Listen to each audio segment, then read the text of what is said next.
upo mikononi mwa Mungu. Kuna mwingine anasema kuna sehemu ambapo tukiwepo huko makazini, mtu anakwambia, unamwambia nyosha mkono wapi, anakwambia mimi sina dini. Bwana Yesu asifiwe. Unaanza unamwambia wewe huna dini, unamwambia una dini, umeamkaje asubuhi? Bwana Yesu asifiwe. Kwa hiyo kumbe yeye anaamini kile alichonacho ni jinsi alivyo. Kumbe ule ni neema ya Mungu, ule uhai alionao ni neema ya Mungu. Anapaswa asubuhi kuamka kumshukuru Mungu. Bwana Yesu asifiwe. Kwa hiyo hata mimi na wewe asubuhi ya leo tunapaswa kuamini ya kwamba uhai wa viumbe vyote tu mikononi mwa Mungu. Kwa hiyo kumbe hata wewe uhai wako ulionao upo mikononi mwa Mungu. Bwana Yesu asifiwe. Amen. Namba 4 anasema kwamba wajibu wa mwanadamu ni kutunza mazingira. Wajibu wa mwanadamu ni kutunza mazingira. Kwa sababu Mungu ametupa dunia, tunapaswa kuitunza. Bwana Yesu asifiwe. Amen. Mungu ametupa dunia, tunapaswa kuitunza. Lakini asubuhi ya leo kuna mwingine hata hiyo dunia alionayo hata haitunzi. Hapandi miti, anachafua mazingira. Bwana Yesu asifiwe.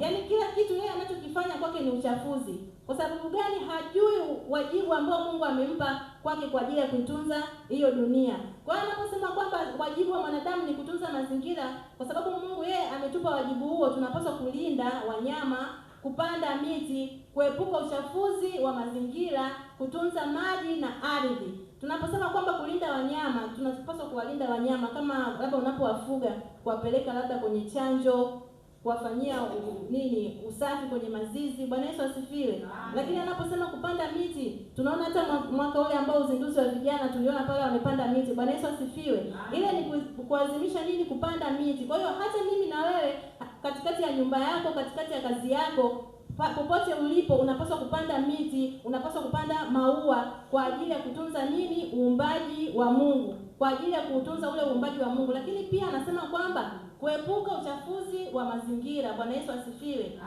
Kuepuka uchafuzi wa mazingira ni kwamba tunatupa mauchafu.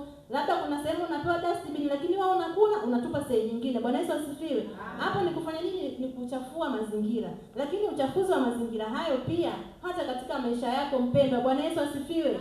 Kuna mwingine saizi yeye mwenyewe tu katika maisha yake, katika mazingira yake ni mchafu tayari. Bwana Yesu asifiwe. Kwa mimi na wewe tunapaswa kutubu. Mimi na wewe tunapaswa kujitakasa mbele za Mungu, ili ule uchafu ulionao ndani ya moyo wako, ndani ya nafsi yako, unapaswa kusogea mbele za Mungu na kujitakasa na kujisafisha. Lakini pia utajisafishaje? Ni kwa kusogea mbele za Mungu, kulitii na kulisoma neno lake. Roho Mtakatifu akuongoze ili neno la Kristo likapate kukaa kwa wingi ndani ya moyo wako. Lakini kama neno la Kristo haliwezi kukaa kwa wingi katika moyo wako, hata huo uchafu ulionao wewe utaona ni kawaida. Bwana Yesu asifiwe. Ndio pale unasema tu tunaambiwa kwamba tuungame dhambi, tunaungama tu kimazoea. Bwana Yesu asifiwe. Punga mkono. Bwana Yesu asifiwe. Tunaungama tu mazoea, tunakuja tunasimama hapo mbele tunatubu ile kimazoea. Lakini tubu, omba toba ya kweli. Kama sasa hivi iko Kwaresma, omba toba ya kweli ili Mungu akapate kuipokea. Uchafu tulionao ni mwingi. Bwana Yesu asifiwe. Anasema ya kwamba tukisema hatuna dhambi tujidanganya wenyewe na wala kweli haimo mwetu. Lakini tukiziungama dhambi zetu, yeye ni mwaminifu na wa haki, naye atakwenda kutusamehe dhambi zetu. Kwa hiyo haijalishi ya kwamba mpendo ukoje, usijihesabie haki kwamba wewe ni msafi sana. Sisi wote ni wachafu mbele za Mungu. Ndio maana tunapaswa kusogea mbele za Mungu na kuomba toba. Anasema kwa kuwaza, kwa kunena na hata kwa kutenda. Haijalishi ya kwamba saa hizi hapo umekaa lakini unamwazia mtu unasema, huyu naye nguo alioshona leo, hii sura yake sijui imekaaje. Bwana Yesu asifiwe. Huyu mkono wake sijui umekaaje. Bwana Yesu asifiwe. Unamwazia mwenzio yaliyo mabaya. Lakini Mungu anasema asubuhi ya leo ya kwamba katikati ya wajibu wa mwanadamu unatakiwa kutunza mazingira kwa kumwazia mwenzio pia yaliyo mema. Bwana Yesu asifiwe. Anasema kwa kuwaza, kwa kunena. Nena yale ambayo yanampendeza Mungu. Sana kila wakati kuna mwingine mdomo wake unanena yale ambayo hayampendezi Mungu. Bwana Yesu asifiwe. Anasema kwa kuwaza, kwa kunena na hata kwa kutenda. Tenda yale ambayo Mungu yanampendeza. Tenda yale ambayo ukiyaona wewe mwenyewe hata kumtendea mwenzako hautamani. Bwana Yesu asifiwe. Lakini anasema ya kwamba kutunza maji na ardhi. Tunapojitunza sisi maji na ardhi, lakini pia jitunze na wewe. Tunza nafsi yako, tunza maisha yako, tunza mazingira yako. Bwana Yesu asifiwe. Jitunze mpendwa.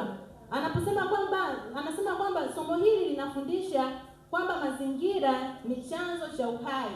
Kwamba kama ni chanzo cha uhai viumbe vyote, hivyo tunapaswa kuvitunza kwa makini, kwa sababu ni sehemu ya uumbaji wa Mungu na yanatusaidia kuishi. Kwa hiyo kumbe, kama tunafundishwa kwamba mazingira ni chanzo cha uhai, hata mimi na wewe sasa hivi hiyo vitu tulivyo navyo ni uhai wa Mungu. Kwa hiyo tunapaswa kuwa makini sana, tusitafute sababu ya kwenda kuyasambaratisha mazingira. Kama tunavyoambia kwamba kulinda wanyama, kutunza miti, basi vyote tuvifanye. Bwana Yesu asifiwe. Kwa hiyo hata katika maisha yetu, amina. Sasa nitakwenda kuangalia kutunza uumbaji wa Mungu upande wa wanawake. Bwana Yesu asifiwe.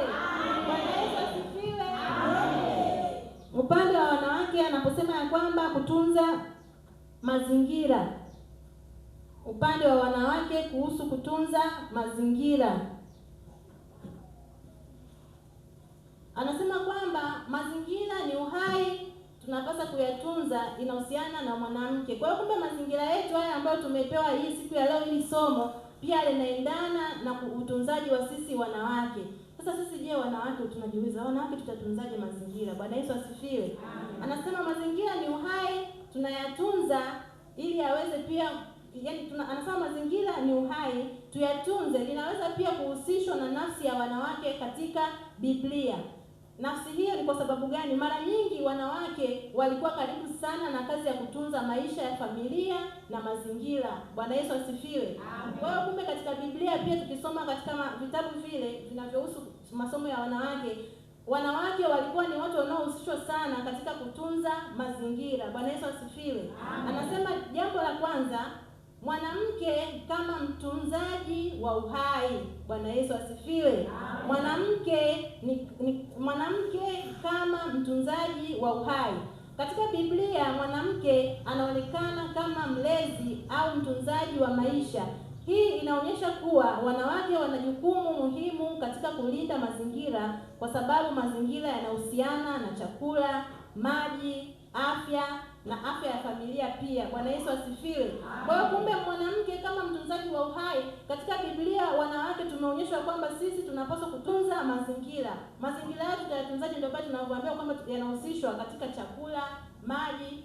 Saa hii na wakati huu kuna mwingine ana chakula chake lakini amekiweka tu cha barabara, badala anunue hata kindoo chake au labda aweke kwenye kibaba chake vizuri, anaacha. Au saa hizi asubuhi hii tumeamka, mazingira yako mpendwa, kila mtu, hebu muulize mwenzako, leo ulipoamka umetandika kitanda? Bwana Yesu asifiwe. Au tumeamka tu tumekurupuka? Bwana Yesu asifiwe. Kwa hiyo pia hii ni neno moja ambalo nasema kwamba mwanamke kama mtunzaji wa uhai. Kwa hiyo kumbe utunzaji wa uhai wetu inaonekana hata katika mfano wa chakula, maji na afya ya familia. Kumbe afya ikiwepo katika familia, mwanamke ndio anahusika. Bwana Yesu asifiwe. Lakini kama afya haipo kwenye familia, mwanamke hawezi kuhusika. Maana hata baba hawezi akaja akiwa ananawiri. Bwana Yesu asifiwe. Kwa sababu gani? Afya haipo katika familia. Mfano anasema kwamba katika kile kitabu, tunaona katika Biblia kile kitabu cha Eva ambaye Mungu anasema ambaye Mungu alimpa jukumu la kuisa. Bwana Yesu asifiwe. Kwa hiyo mimi na wewe mwanamke, jitambue kwamba wewe ni wa thamani kubwa, usijidharau hivyo ulivyo. Mungu mwenyewe ndo amekuumba siku hii ya leo.